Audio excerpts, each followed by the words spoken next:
It was on February 24th that Russia's invasion of eastern territories of Ukraine commenced, marking the largest attack on a European country since World War II, with military operations on both sides running into the hundreds of billions of dollars, with hundreds of thousands of soldiers killed or injured. Without doubt, this needless war has been a significant catalyst in reshaping world geopolitics and geoeconomics, not only inflicting direct harm on the countries involved, but also impeding the developmental progress of numerous others, especially developing countries.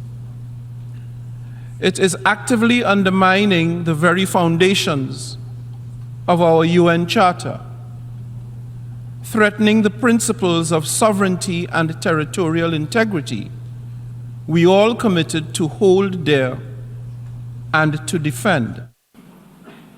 Ukraine's chief diplomat described his country as a bleeding wound in the heart of Europe, arguing here that Russia could not continue to ignore the voice of the world's majority after both the General Assembly and the International Court of Justice demanded Russia's withdrawal from Ukraine.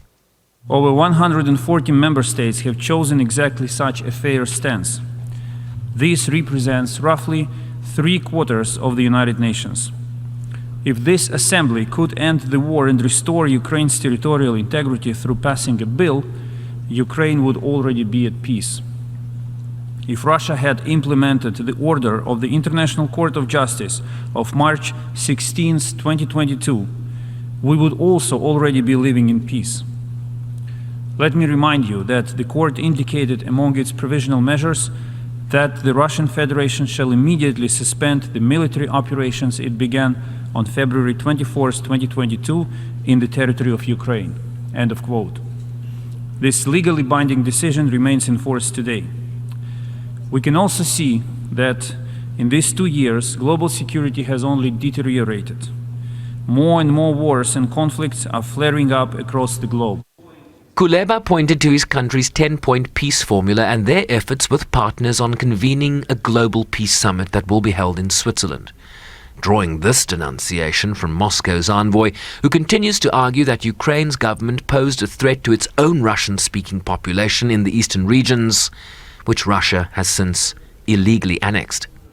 То сам собой возникает вопрос. If we look at everything that took place over the past 10 years, the question that arises is, could this have all been avoided? Russia did not start this war. It came to put an end to it. All the Kyiv authorities had to do was respect people's rights, let them live in peace on their own territory, study in their own language, enjoy freedom of religion and freedom of thought.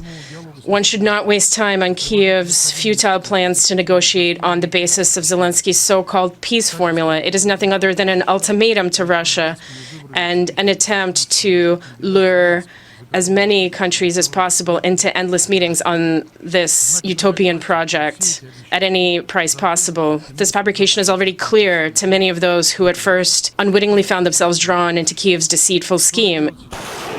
While both countries have suffered staggering losses, Russia has in recent weeks regained the momentum as Ukraine struggles to replenish its weapons and soldiers, while billions in military aid from the United States remains held up by the Republican-controlled House of Representatives. This as US President Joe Biden earlier Friday announced 500 new sanctions against Russia for what the White House calls its ongoing conquest on Ukraine and for the death of Alexei Navalny, whom Biden described as a courageous anti-corruption activist and Russian President Vladimir Putin's fiercest opposition leader. The US action comes as the European Union also announced sanctions on several foreign companies over allegations that they've exported dual-use goods to Russia that could be used in its war against Ukraine. Biden argues that these new measures will ensure that President Putin pays an even steeper price for his aggression abroad and his repression at home. Sherwin Bryceby's SABC News, New York.